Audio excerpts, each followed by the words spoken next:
Well, shooters and reloaders out there, Fortune Cookie 45LC coming to you from the hot lead zone. And we're going to go to the range today. And as you know, with today's lowered income from YouTube, we have to make our range session fees and gasoline costs and all that kind of thing stretch farther. So we're going to be doing more than one video while we're at the range. So the first order of business is to show that when we use our progressive reloaders like the Dillon 550B in loading ammo, we can get good standard deviation and accuracy by using our progressives. So this is the ammo that we loaded in a previous video. It's the Keith bullet in the 44 Magnum loaded with 630 powder, 17 grains. So we're going to go ahead and test those for the goodness of this ammo with progressive reloading. Now we know progressive reloading does well, but this will give us a good example of that. Then we're also going to test these 45 Schofield loads that are Skeeter loads, 7.5 grains of unique powder with the Lee 4.52-2.52 semi-wad cutter bullet. Now, this happens to be a very powerful load, 7.5 grains of unique in the Schofield. You won't find that in reloading manuals. So thanks for pointing that out from Peter Alex Ben. But no, this load is not in the reloading manuals, and in fact we don't want to use this load in 45 Schofields or in weak old 45 Colts. Only want to use strong recent 45 Colt revolvers such as the Ruger. That's what we're going to use to test these. However, you know how we always impress upon safety, so before we touch off these 7.5 grains of unique, we're going to do a little pressure test by first shooting one of these loads with 6.5 grains of unique just to test for pressure and easy extraction, this kind of thing, primer signs. And if that one shoots well, then we're going to shoot one round of 7.0 grains of unique. And if that one goes well, then we'll proceed to use the 7.5 grains to do the testing. Now, the 7.5 should be safe in strong Rugers, but this way we can have some extra safety assessment before we get there. So that's how we're going to do that video. Now, for some of you who have seen some of my older videos and recall, you might ask, well, Fortune Cookie, you never take a 44 Magnum and 45 Colt to the range at the same time because there's a chance of getting ammo mixed up. So why are you doing it this time? And the answer is, well, I've been off to Europe for quite a while, so I haven't done any videos for a while. And I know that you like to see some videos come out, so I'm doing this to be able to get 2 videos. Just happens that we have this kind of situation where I'm going to bring a 44 Magnum right here and a 45 Colt to the range together at the same time. Here's the problem. If you accidentally try and load a 45 Colt or a 45 Schofield in a 44 Magnum revolver, it won't fit. As you see here, you try and load one of these into a 44 Magnum and nothing happens. You see? So you can't get mixed up that way. But the problem is, the 45 Colt, if you put the 45 Schofield in, you're fine. If you load a 44 Magnum there, it drops in exactly the same sound and the same feel. So you can actually load the 44 Magnum round into a 45 Colt by mistake easily. So I've never taken this combination of revolver to the range at the same time.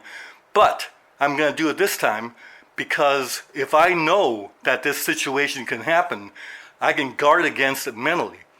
Now, if I'm bringing friends to the range, there may be distractions, so I might have a problem with that. But since I'm not bringing any friends to the range today, I'm going to go just by myself. There's always that guarding against that mistake.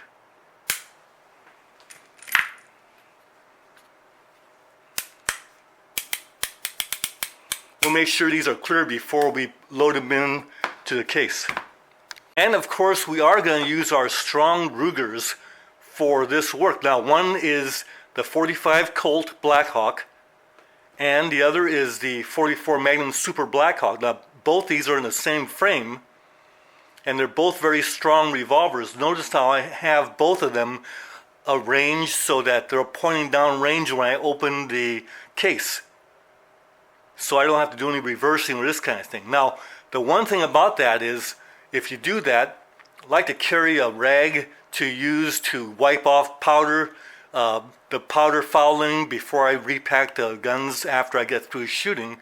But a good place to put this rag is right here when you pack these revolvers, because that gives you a little extra protection in case you drop the case and these guns move together.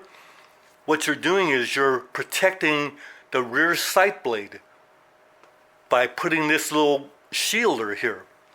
And if you don't do that, you can have a situation where you're going to break that rear sight blade. This happened to me one time, and why even have it happen once? You're going to pack this rag anyway. This is a good place to put it.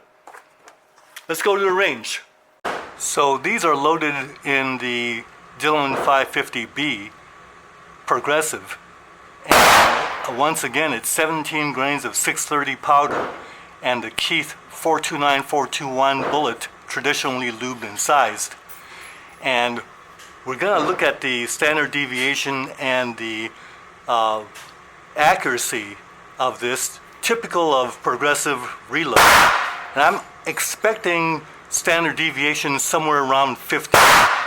We won't get real low standard deviations because this brass is all mixed brass, and the powder charges are all thrown, and the bullets are not matched by weight, just as cast. So standard deviation of 15 would be reasonable.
So there's group 1, group 2, group 3, and group 4 from 12.5 yards and using sandbags for rest.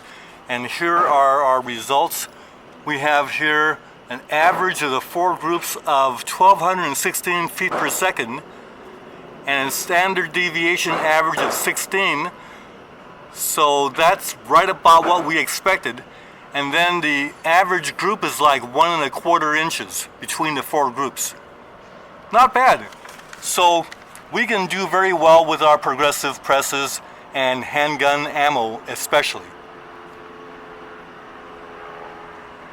And it's possible to load good rifle ammunition, of course, with progressives as well. Bye for now.